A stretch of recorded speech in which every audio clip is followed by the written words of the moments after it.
మన Varahi sales grand festive celebrations ప్రతి 10,000 రూపాయల కొనుగోలుపై ఒక బంగారు నాణెం ఉచితం. ఈ ఆఫర్ జనవరి 15 వరకు మాత్రమే.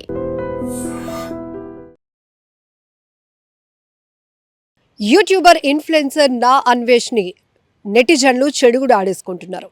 హిందూ దేవతామూర్తులైన సీతమ్మ తల్లి ద్రౌపదిపై అనుచిత వ్యాఖ్యలు చేయడమే కాదు, ఒక పుచ్చకాయ పట్టుకుని మహిళలు పురుషులను కూడా తీవ్రంగా అసభ్యకరంగా పదజాలాన్ని ఉపయోగిస్తూ ఆయన మాట్లాడినటువంటి మాటలు తీవ్ర అభ్యంతరకరంగా ఉన్నాయి. దీంతో నెటిజన్లు ఇక ఏమాత్రం క్షమించకుండా విరుచుకుపడుతున్నారు. తమదైన స్టైల్లో ఇచ్చి పడేస్తున్నారు. ఒక రకంగా చెప్పాలంటే నా అన్వేషణ పేరుతో ఒక యూట్యూబ్ ఛానల్ని స్టార్ట్ చేసి సోషల్ మీడియాలో డౌన్ టు ఎర్త్ తన గురించి చెప్పుకుంటూనే సొసైటీలో అలాగే నెటిజన్ల దగ్గర సానుభూతి పొందుతూ ఎదిగినటువంటి అన్వేష్ ఇప్పుడు ఒక ఇన్ఫ్లుయెన్సర్గా ఒక సెలబ్రిటీగా మారిపోయిన తర్వాత తను స్టైల్ మార్చేశాడు. అది కూడా యాక్సెప్టబులే. కానీ కొన్ని విషయాల్లో ఆయన నేరుగా జోక్యం చేసుకుంటూ స్వేచ్ఛ అని పేరుతో ఆసరా చేసుకుని విచ్చలవిడిగా విశ్రులంకత్వంగా ఆయన మాట్లాడే పదజాలం కూడా చాలా అభ్యంతరకరంగా ఉంది. ఇప్పటి వరకు అనేక సందర్భాల్లో అలా క్షమిస్తూ వచ్చినటువంటి నెటిజన్లు ఇప్పుడు మాత్రం ఊరుకునేదే లేదు, తగ్గేదే లేదు అంటూ చెలరేగిపోతున్నారు. అంతేకాదు, ఎక్కడో ఉండి మాట్లాడడం కాదు, ఒక్కసారి నువ్వు పుట్టినటువంటి గడ్డపైకి వచ్చి ఈ వ్యాఖ్యలు చేస్తే దాని పర్యవసానం ఎలా ఉంటుందో చూద్దు గాని అంటూ కూడా సవాల్ చేస్తున్నారు. అంతేకాదు, దానవాయిగూడానికి చెందిన సత్యనారాయణ కూడా అన్వేష్ పై పోలీసులకు ఫిర్యాదు చేశాడు. ఇమీడియట్గా అతనిపైన యాక్షన్ తీసుకోండి అంటూ పోలీసులను రిక్వెస్ట్ చేస్తూ కంప్లైంట్ ఇచ్చాడు. నిన్న విశాఖలోని గోపాలపట్నం పోలీస్ స్టేషన్లో విశ్వ హిందూ పరిషత్ ప్రతినిధులు కూడా అన్వేష్ పై చర్యలు తీసుకోవాలి, అనుచితమైన వ్యాఖ్యలు దేవతామూర్తులపై చేయడమే కాదు, ఇప్పుడు యాక్టర్ శివాజీ చేసినటువంటి వ్యాఖ్యలకు కౌంటర్ చేస్తూ ఆయన రిలీజ్ చేస్తున్నటువంటి ప్రతి వీడియో కూడా చాలా అభ్యంతరకరంగా ఉంది. సొసైటీ యాక్సెప్ట్ చేసే విధంగా అసలు లేదు. ఇలాంటి వాళ్ళను అస్సలు క్షమించకూడదు, ఉపేక్షించకూడదు అంటూ కూడా విశ్వ హిందూ ప్రతినిధులు గోపాలపట్నం పోలీసులకు కంప్లైంట్ ఇచ్చారు. ఇలా అనేక చోట్ల అన్వేష్ పై కంప్లైంట్లు వెల్లువెత్తుతున్నాయి. మరొక వైపు ఇన్ఫ్లుయెన్సర్లు కూడా తమదైన స్టైల్లో ఇచ్చి పడేస్తున్నారు. నీకులాగానే మేము కూడా నిన్ను ఇన్స్పిరేషన్గా తీసుకొని నీ మాటలకు కనెక్ట్ అయ్యి ఫాలో అయిన నెటిజన్లు కూడా ఇప్పుడు అన్వేష్ మాట్లాడినటువంటి మాటల తీరును బట్టి అన్ఫాలో అయిపోతున్నారు, అన్సబ్స్క్రైబ్ అయిపోతున్నారు. అది కూడా వేలల్లో కాదు, లక్షల్లో. అంటే ఒక పతనం అనేది స్టార్ట్ అయింది కదా. ఒక రకంగా చెప్పాలంటే ప్రతి మనిషికి మాట్లాడే హక్కు ఉంది, స్వేచ్ఛ ఉంది. కానీ స్వేచ్ఛ అనే పేరుతో విచ్చలవిడితనానికి వెళ్తే గనక ఎవరు క్షమించరు, ఉపేక్షించరు, ఊరుకునే ప్రసక్తే ఉండదు. ఇప్పుడు యాక్టర్ శివాజీ మహిళల గౌరవాన్ని పెంచే విధంగా వస్త్రధారణ ఉంటే బాగుంటుందమ్మా, లేకపోతే ఇంకొక రకంగా మిమ్మల్ని ట్రీట్ చేయాల్సి ఉంటుంది, అనేక రకాల కోణాల్లో మిమ్మల్ని మాట్లాడాల్సిన పరిస్థితులు మనసులో అనుకుంటారు అంటూ ఆయన బహిరంగంగా చెప్పినటువంటి వ్యాఖ్యల తర్వాత తీవ్ర దుమారం రేగుతోంది. ఆ తర్వాత యాంకర్ అనసూయ కూడా ముందుకొచ్చి నేను యాక్టర్నే, నేను కూడా హీరోయిన్నే, కాబట్టి మీ వ్యాఖ్యలను తీవ్రంగా ఖండిస్తున్నాను, వస్త్రధారణ అనేది మా స్వేచ్ఛ, మా ఇష్టం అంటూ ఆమె కూడా కౌంటర్ ఇచ్చారు. అది అంతవరకు ఓకే. దానిపై నెటిజన్లు కూడా ఎవరికి సపోర్ట్ చేయాల్సిన వాళ్ళు వాళ్ళకి సపోర్ట్ చేస్తున్నారు, ఎవరికి స్వేచ్ఛగా మాట్లాడాలనిపించింది వాళ్ళు మాట్లాడారు. ఇంతలోనే విదేశీ ప్రపంచ యాత్రికుడు పేరుతో విదేశాల్లో తిరుగుతూ అక్కడ కల్చర్ని మనందరికీ చెబుతూ మన ఇండియన్స్కి బాగా కనెక్ట్ అయినటువంటి నా అన్వేషణ యూట్యూబర్ ఇన్ఫ్లుయెన్సర్ అన్వేష్ ఇప్పుడు మాత్రం ఈ విషయంలో జోక్యం చేసుకున్న విధానం తీవ్ర అభ్యంతరకరంగా ఉంది. అంతేకాదు, కేవలం మహిళలే నా లైవ్లోనికి రండి, మీ స్వేచ్ఛను పంచుకోండి, కేవలం ఇది మహిళల వస్త్రధారణ, మహిళల స్వేచ్ఛ కోసం జరుగుతున్న ఒక లైవ్ పోరాటం అంటూ కూడా లైవ్లో కొంతమంది కాల్స్ను కూడా తీసుకున్నారు. మళ్ళీ వాళ్ళని మాట్లాడనివ్వకుండానే ఈయనే మాట్లాడిస్తున్నారు.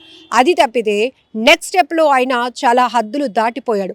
ఒక వాటర్ మెలన్ పుచ్చకాయను పట్టుకుని మహిళలకు ఉండేవివి, మగవాళ్ళకు ఉండేవివి అంటూ ఆయన మాట్లాడినటువంటి విధానం కావచ్చు, ఆ వివరించిన తత్వం అనేది తీవ్ర అభ్యంతరకరంగా ఉంది. ఒక రకంగా చెప్పాలంటే ఇది దాన్ని ఎలా చెప్పాలో కూడా అర్థం కావటం లేదు. పిల్లలు కనుక ఆ వీడియోలు చూస్తే ఏం నేర్చుకోవాలి అనుకుంటున్నాడు, వీడు ఏం చెప్పాలి అనుకుంటున్నాడు. వీడు నిన్న మొన్నటి వరకు గారు అని సంబోధించిన మాకు కూడా అంతే కోపం వస్తుంది. ఎందుకంటే తెలీదు, ఈ రోజుల్లో పిల్లలు చాలా విరివిగా ఫోన్లు వాడుతూ ఉన్నారు. అసలు అనవసరమైనటువంటి నాలెడ్జ్ను ఇంత వివరంగా ఒక ఇన్ఫ్లుయెన్సర్, ఒక యూట్యూబర్ అయిన వ్యక్తి వివరించడం ద్వారా సొసైటీకి ఏదైనా చెప్పాలనుకుంటున్నాడా? చెడుని సొసైటీ మీద రుద్దాలి అనుకుంటున్నాడా? లేనిపోని ఆలోచనలు ఇంకొంతమందిలో ప్రేరేపించాలి అనుకున్నాడా? ఏం చెప్పాలి అనుకున్నాడు? చెప్పొచ్చు. ఒక రకంగా ఈ అత్యాచారాలపై తన గలం విప్పడంలో తప్పలేదు, తన వాయిస్ వినిపించడంలో తప్పలేదు, తన ఆవేదన వ్యక్తం చేయడానికి అనేక వేస్ ఉన్నాయి. కానీ తను చెప్పాలి అనుకున్నది చాలా ఇబ్బందికరంగా, అసభ్యకరమైన పదజాలాలతో, అసభ్యకరమైన చేష్టలతో తను వివరించినటువంటి వీడియో మాత్రం ప్రతి మహిళ భూత పురాణాలు అందుకొని మరీ ఏకిపారేస్తున్నారు అన్వేష్ని. సో ఇప్పుడు అన్ఫాలోవర్స్ ఎవరైతే ఫాలోవర్స్తో ఒక సెలబ్రిటీ హోదా పొందినటువంటి అన్వేష్ ఒక్కసారిగా తను పతనం అనేది స్టార్ట్ అయిందనే చెప్పాలి. రోజుల్లో కాదు, గంటల్లోనే లక్షల్లో అన్సబ్స్క్రైబ్ అవుతూ వస్తూ అవి స్క్రీన్ షాట్లు కూడా వేస్తున్నారంటే అతని మాటలను, అతని వ్యక్తిత్వాన్ని, అతని బిహేవియర్ని ఎట్లా చూస్తున్నారో సొసైటీ అనేది ఆ రిజల్ట్ అతనికి అర్థమైపోతోంది. తర్వాత వ్యంగ్యంగా ఆయన ముందుకొచ్చి మళ్ళీ సారీ చెప్పేస్తున్నాను అంటూ మాట్లాడినటువంటి విధానంలో కూడా అనేక రకాల అర్థాలు వెతుక్కోవచ్చు.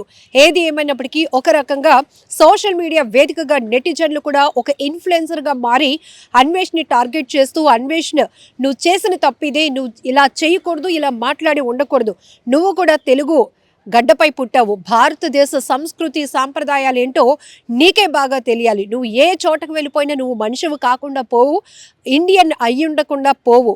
అందులోనూ అతను విశాఖ భీములకి చెందినటువంటి వ్యక్తి. తర్వాత అసలు ఈ ప్రపంచ యాత్రికుడు ఎవరు, ఎక్కడి నుంచి వచ్చాడు, కానీ ఆయన వాక్చాతుర్యం బాగుంది, అన్ని దేశాలు ఒక సాధారణమైన వ్యక్తి వెళ్ళగలుగుతున్నాడు అంటే రియల్గా అతని గొప్పతనాన్ని, అతని టాలెంట్ని యాక్సెప్ట్ చేయాలని చెప్పి ఎంతోమంది లక్షల మంది ఫాలోవర్లు, మిలియన్స్లో వ్యూస్ ఆయన వీడియోస్కి వచ్చాయి. బట్ ఆ స్టేజ్ని, ఆ హోదాని ఆయన అలా నిలుపుకోవాలి, దాన్ని ప్రొటెక్ట్ చేసుకోవాలి. మనం ఒక రేంజ్లోకి వచ్చేసామని ఏది పడితే అది మాట తుల్లి మాట్లాడితే కనుక దాని పర్యవసానాలు ఎలా ఉంటాయో చెప్పడానికి ఒక బెస్ట్ ఎగ్జాంపుల్ కూడా అన్వేషి అని చెప్పాలి. ఎందుకంటే కొన్ని సంవత్సరాలు పట్టింది ఆయన ఒక హోదాని సంపాదించడానికి, తనేంటో ప్రపంచానికి పరిచయం చేసుకోవడానికి. కానీ కొన్ని గంటలు కూడా పట్టలేదు అతని పతనం స్టార్ట్ అవ్వడానికి. ఎందుకంటే ప్రతిదీ ఒక మాటే తన వ్యక్తిత్వాన్ని కావచ్చు, తన క్రమశిక్షణను కూడా డిసైడ్ చేస్తుంది, తన ఎదుగుదలను కూడా డిసైడ్ చేస్తుంది. కానీ ఆ మాటలతోనే అతను ఇప్పుడు అందరి దృష్టిలో ఒక విలన్గా మారిపోయినటువంటి పరిస్థితి. హిందూ దేవతామూర్తులు, కోట్ల మంది దేవతలను కూడా అదే ఆలోచనతో, అదే గౌరవంతో, అదే భక్తితో పూజించేటటువంటి హిందువుల మనోభావాలను పూర్తిగా దెబ్బతీయటమే కాదు, ఆడ మగ అన్నదానికి జాతి కులం భేదం ఉండదు. అలాంటిది ఆయన వ్యాఖ్యలు అంతకు మించి చేశాడు. ఇప్పుడు అన్ని వర్గాల వారు కూడా నెటిజన్లు, అతని వీడియోలు చూసిన ప్రతి ఒక్కరూ, షేర్స్ వెళ్ళి చూసిన ప్రతి ఒక్కరు కూడా చాలా ఎక్కువగానే రియాక్ట్ అవుతున్నారు, ఇచ్చి పడేస్తున్నారు. ఈ మధ్య మహిళలైతే నువ్వు మీ ఇంట్లో ఉన్న ఆడవాళ్ళకి ఇదే చెప్పాలి అనుకుంటున్నావా, ఇలాంటి స్వేచ్ఛే మీ ఇంట్లో మీ అమ్మగారికి కానీ, మీ చెల్లికి కానీ, నీ కూతురికి కానీ ఇవ్వాలనుకుంటున్నావా అంటూ అన్వేష్ నువ్వేం చెప్పాలనుకుంటున్నావు, అన్వేష్ నువ్వు ఏం మాట్లాడాలి అనుకున్నావు అంటూ కూడా ఏకిపారేస్తున్నారు. ఏది ఏమైనప్పటికీ కూడా ఇప్పుడు విశాఖలో, అలాగే దానవాయిగూడానికి చెందినటువంటి సత్యనారాయణ అనే ఒక వ్యక్తి కూడా అన్వేష్పై చర్యలు తీసుకోవాలి, అతని ఎక్కడున్నా కూడా ఇండియాకు రప్పించి అరెస్టు చేయండి, బుద్ధి చెప్పండి, ఇంకొకసారి ఇలాంటి మాటలు మాట్లాడడానికి ఎవరూ సాహసించకూడదు అనే రేంజ్లో మాత్రం ఇప్పుడు నెటిజన్లు తీవ్రంగా ఫైర్ అవుతున్నారు. మరి అన్వేష్ వ్యాఖ్యలపైన అన్వేష్ సారీ చెప్పినప్పటికీ కూడా ఒక హత్య చేసేసి నేను పలానా కారణం వల్ల చేసేసాను అంటే అది నేరం కాకుండా పోదు. యాజ్ ఇట్ ఈస్గా ఇప్పుడు ఇతని మాటలు చాలా బాధాకరమైనటువంటి మాటలు మాట్లాడాడు, అభ్యంతరకరమైన మాటలు మాట్లాడాడు. అది ఒక స్టేజ్ని దాటిపోయింది. పూర్తిగా ఏంటంటే మానసిక పరిస్థితి బాగా లేని వాళ్ళు ఎందుకు అన్నాము అంటే అది ఒక ప్రాబ్లం, అది ఒక హెల్త్ ఇష్యూ. సో వాళ్ళ కండిషన్ ఎలా ఉంటుందో తెలుసు, ఏది మంచి ఏది చెడు తెలుసుకోలేనటువంటి పరిస్థితిలో ఉంటారు. అది మెడికల్గా మనం అర్థం చేసుకోగలుగుతాం. కానీ నువ్వు ఒక ఇన్ఫ్లుయెన్సర్వి, ఒక మేధావితనంతో ప్రపంచ యాత్రికుడిగా మారినటువంటి నువ్వు మాట్లాడే మాటలు అనేవి ఎలా తీసుకోవాలి, నీకు కూడా ఒక మానసికమైన రోగంతో నువ్వు మాట్లాడేవని తీసుకోవాలా, ఎలా తీసుకోవాలో కూడా అర్థం కానటువంటి పరిస్థితి. కాబట్టి ఖచ్చితంగా మీరు కూడా అన్వేష్ వ్యాఖ్యల పైన, అన్వేష్ బిహేవియర్ పైన, అన్వేష్ మొదట ఒక యూట్యూబర్గా ఎదిగిన నుంచి ఇప్పుడు ఒక ఇన్ఫ్లుయెన్సర్గా ఒక సెలబ్రిటీగా మారిన తర్వాత ఆయనలో వచ్చిన చేంజెస్ పైన, ఆయన వ్యాఖ్యల్లో, ఆయన బిహేవియర్లో వచ్చినటువంటి ఈ మార్పుల పైన ఏమంటారో కూడా కామెంట్ బాక్స్లో మెన్షన్ చేయండి. నిజంగా ప్రస్తుతం ఉన్నటువంటి సమాజం దేనికి ప్రయారిటీ ఇస్తుంది? ఆర్థిక సంబంధాల చుట్టూ మాత్రమే తిరుగుతుంది. మళ్ళీ ఎన్నికలంగానే చాలా విరక్తి కలుగుతాను. మంచి అనిపిస్తుంది కదా, లేడీస్ కూడా ఛాలెంజింగ్ జాబ్స్ చేసినప్పుడు చాలా బాగుంటది. ట్రాఫిక్ అసిస్టెంట్స్ గా నియమించిన ట్రాన్స్జెండర్స్ అందరితో సాల్యూట్ చేయించుకుంటున్నారు. ఫుడ్ డెలివరీ ఇవ్వటానికి వెళ్ళినటువంటి డెలివరీ బాయ్ అనిల్ పై కళ్ళ ముందు